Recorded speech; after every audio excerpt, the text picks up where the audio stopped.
So I was going to get into the tender here a little bit, but before I do that, I was just going to show you a couple things worth pursuing. You can find the Train America EOB manuals on the OGR Lionel TMCC forum, and I just downloaded a couple things for quick reference. This is the 8-pin tether connections, and I do believe Third Rail kind of followed these. These are actually from the install manual. I just printed a couple pages out, and here's a just kind of a pin out of the main board itself. So worth getting. You can get the whole manual. I think it's like 39 pages, and it's very helpful because it has all the operating instructions for the various chuff programming and the chuff operating modes, and same with the cruise control, how to set up the cruise control initially, how to tune it, and then how to operate it. So it's worth getting. And then the other thing is, every time I get a new engine, I go out and I seek out some books on it, and this is highly recommended. I just got this. In fact, I think on page, what is it, like 31, I think there's a good picture of the 6770, which is the cab number I have now, and yeah, there it is there. So I recommend, anytime you get a new engine, man, just go buy the books. I mean, you get books like this now for like 20 bucks off eBay or Amazon or whatever. So I was just going to show you real quick how Third Rail sets up their tenders for their steam locomotives with the factory installed TMCC. And I think they're still doing this to this day. So what they do is they just use the tender shell as the TMCC antenna. So they solder the wire from the TMCC electronics to the shell, and then what they do is they actually insulate the wheel sets. So it's almost like the tender shell, the tender frame, even like the truck side frames becomes a TMCC antenna. And with these isolated wheel sets, you can see these insulators on each wheel set here. They run some ground pickups on a few of the wheel sets. Now in this tender, they're only pulling ground off of these front and back wheels on the front truck, and of course they have another pickup roller here, and they're tied to the Train America board inside the tender. That's where it lives, and then there's some power connections also through the tether, so that you tie the rollers and the ground together through the tether.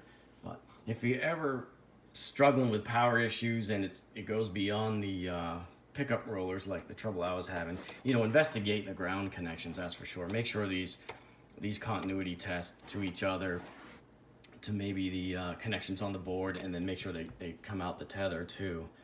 So that's it. So here's the tender with the shell off. I'm getting ready to pull the electrocoupler off, and I already pulled the wiring for the rear class lights. Here's your Train America OEM EOB board, and pretty classic setup. Interesting mount that they put it sideways. Here's what one of their boards looks like. So this was the classic. This was like the DIY package that you would get from them. So it was the motherboard, and it could allow you to mount the Rail Sounds power supply here, the Rail Sounds ROM, and then the R2LC. And you see here's the MOSFETs underneath here, and a big bridge rectifier and on a heat sink. It was kind of similar to this was the old saw board they used to make, which didn't have cruise. I guess it was their Sunset Atlas Weaver board. That was their first like universal upgrade product. And then here's an EOB drop-in version, and it worked the same way exactly as the full version did, pretty much. This was for like upgrading existing Lionel stuff from either a failed Odyssey setup or maybe like just a DCDR setup or whatever. And then here were the little dual inline package chips that had the program on it. I have one of these. I think this had the improved motor switching frequency, and that was an old one there. Maybe I'll pop that into this engine and see if it helps. So anyway, that's what it looks like inside. So nice big speaker. Here's the Kadee setup on my M1A tender. So this was using a 746 long shank coupler, And I'll probably copy this. I don't know. I'm gonna look at some photos and see if there's a better way to mount this coupler. I think this should be good enough, but I'm not a big fan of these 740 series Kadees. I kind of like the 805s a little better, but whatever. So I was just going to show you a quick troubleshooting tip here on some of this older TMCC stuff. I'll show you a way to just kind of quickly differentiate between power pickup issues and antenna issues. They can kind of interplay with each other, and one can mask another or kind of mimic each other. But the way to isolate it out, if you know you have good track power, you can see I got a little test light on our track here, and even the doghouse here is connected to track power, you know, and we're not having any power pickup issues, and everything's good. But if I had a weak TMCC signal, and I'll kind of replicate it here by pulling the wire off the command base, you'll get a flashing headlight or rear headlight, and you'll get this behavior on the headlight outputs if they're actually connected to the TMCC board. You know, as you can see, that the doghouse light is fine, so you know the track power is good, but we can see that there is a weak TMCC signal.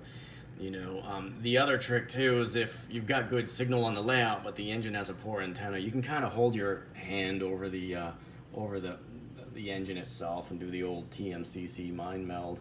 But it has to be determined by either the rear light or the front headlight. They have to be hooked up to the TMCC board to get that troubleshooting behavior. Because you know, third rail, they hook up their class lights, things like cab lights, doghouse lights, even the front headlight. They're all hooked up to directly to track power, or maybe through a little power supply. Sometimes they'll have a constant voltage lighting circuit, but they'll usually only have the reverse light hooked up. So if you're struggling trying to figure that out, put the engine in reverse, make sure you hit aux 2 to make sure that light is on, and then you can use that to determine your the health of your TMCC signal or your antenna.